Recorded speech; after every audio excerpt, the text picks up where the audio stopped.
the biggest reveal in the trailer, the new playable character. Fans know who she is, but tell everyone who the new playable character is. Yeah, so in the first game, you play Corvo Attano, who is the royal protector wrongly accused of killing the Empress, out to clear his name and take down this the Loyalist conspiracy.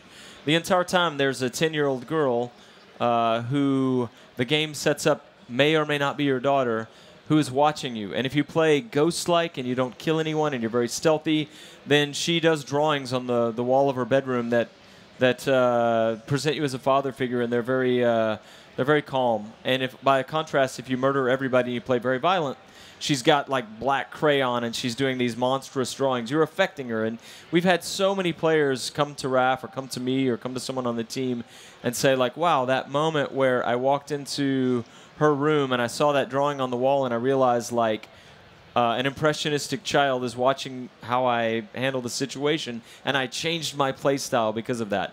So anyway, long story short, there's something kind of magical about Emily for us in the game, and as soon as we finished Dishonored 1, we began talking about how what we really felt energy about was continuing Emily's story.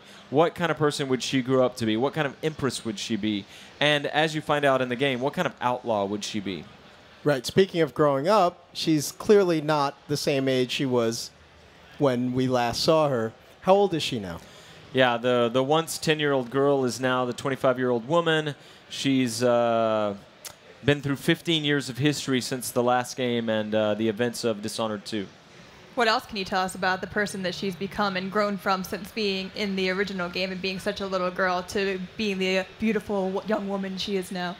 Well, it's, we talked a lot about what she would be like as a person because she was born the daughter of the Empress, very privileged life, living in Dunwall Tower, royalty, best education, all of that.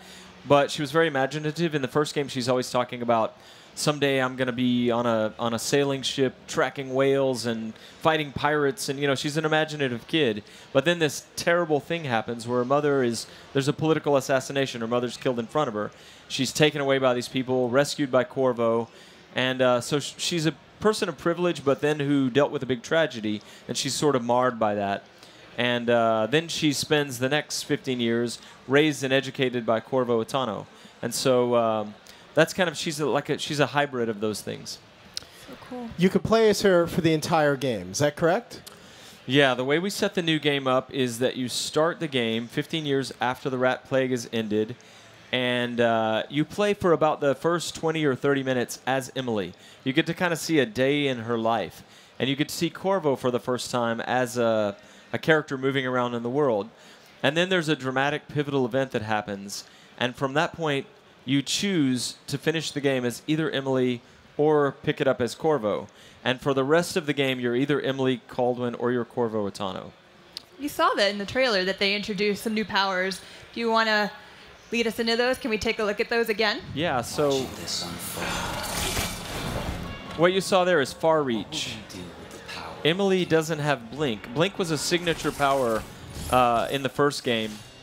There was a moment where all the powers were optional. You bought them with ruins and you upgrade the ones you want. There was a moment near the end of the project when Rafael Colantonio, co-creative director, said, what if we just gave everybody Blink?